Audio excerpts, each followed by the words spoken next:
আকাশের দিকে তাকিয়ে কষ্ট করে দোয়াটি মাত্র ৩ বার পড়ুন। জীবনের সকল গুনাহ মাফ হবে, ভাগ্য খুলে যাবে, জান্নাত নসিব হবে, গায়েবী সাহায্য আসবে, আল্লাহ পাক রব্বুল আলামিনের সন্তুষ্টি লাভ হবে।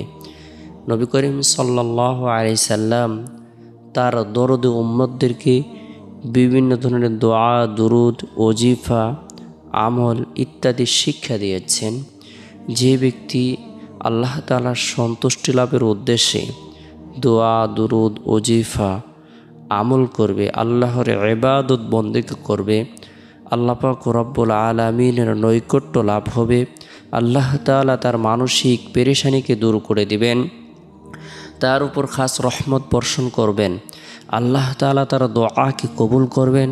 তার জীবনের যত গুনাহ আছে, সগীরা, কবিরা, জাহিরি, বাতিনি, শিরিক, বিদাত, ইচ্ছায় অনিচ্ছায়, গোপনে প্রকাশ্যে, হাতের গুনাহ, পায়ের গুনাহ, চক্ষুর গুনাহ, জিহ্বার গুনাহ, শরীরের অঙ্গ প্রত্যঙ্গের দ্বারা যত গুনাহ হয়েছে, আল্লাহ তাআলা সকল গুনাহকে মাফ করে দিবেন। ওই বান্দা বান্দির উপর রাজি এবং খুশি হয়ে যাবেন, তার উপর সন্তুষ্টি হবেন, তার জন্য জান্নাত অবধারিত করে দিবেন। আমরা প্রত্যেকেই গুরুত্ব সহকারে আল্লাহ পাক রব্বুল আলামিনের গুরুত্বপূর্ণ বিধান দৈনন্দিন 5 ওয়াক্ত নামাজ যথাসময় আদায় করার জন্য চেষ্টা করব। বিশেষ করে সকাল সন্ধ্যায় আমরা আল্লাহ তাআলার হুকুম পালন করার পরে আল্লাহ পাক রব্বুল আলামিনের জিকির আজগার করব, দোয়া, দুরুদ, ওজিফা আমল করার জন্য চেষ্টা করব। যে ব্যক্তি সকাল বেকায়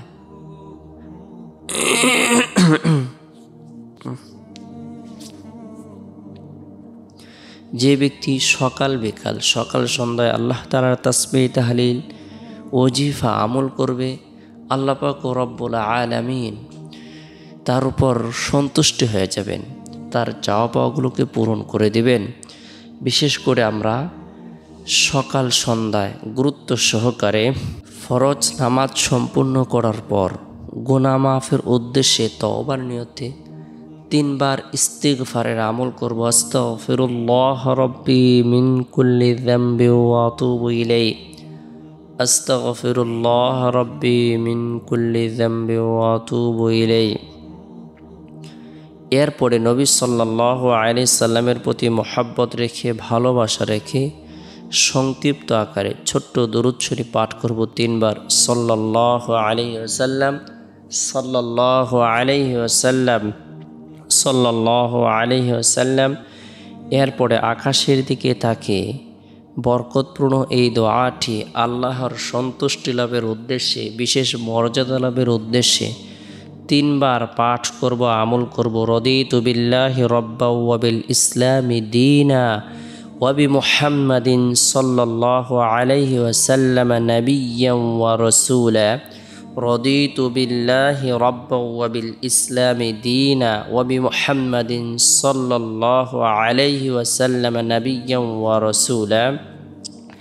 এক সাহাবী বলেন, আমি রাসূলুল্লাহ সাল্লাল্লাহু আলাইহি সাল্লামকে বলতে শুনেছি, যে ব্যক্তি সকাল সন্ধ্যায় এই দোয়াটি পাঠ করবে, আল্লাহ তাআলা তাকে আখিরাতে সন্তুষ্টি করবেন। তাকে সন্তুষ্টি করা আল্লাহ তাআলার জন্য জরুরি হয়ে পড়বে। সুবহানাল্লাহ। তাহলে আমরা বরকতপূর্ণ এই দোয়াটি যদি সকাল সন্ধ্যায় ফজরের নামাজের পর এবং মাগরিবের নামাজের পর কষ্ট করে মাত্র 3 বার আমল করে, আল্লাহ পাক রব্বুল আলামিন আমাদের উপর রাজি এবং খুশি হয়ে যাবেন, জান্নাত অবধারিত করে দেবেন, পেরেশানিকে দূর করে দেবেন, আল্লাহ তাআলা আমাদের চাওয়া পাওয়াগুলোকে পূরণ করে দেবেন। বরকতপূর্ণ এই দোয়াটি আমরা গুরুত্ব সহকারে নিজেরাও আমল করব, সন্তানদেরকেও, স্ত্রীদেরকেও আমল করার ব্যাপারে উৎসাহ প্রদান করব।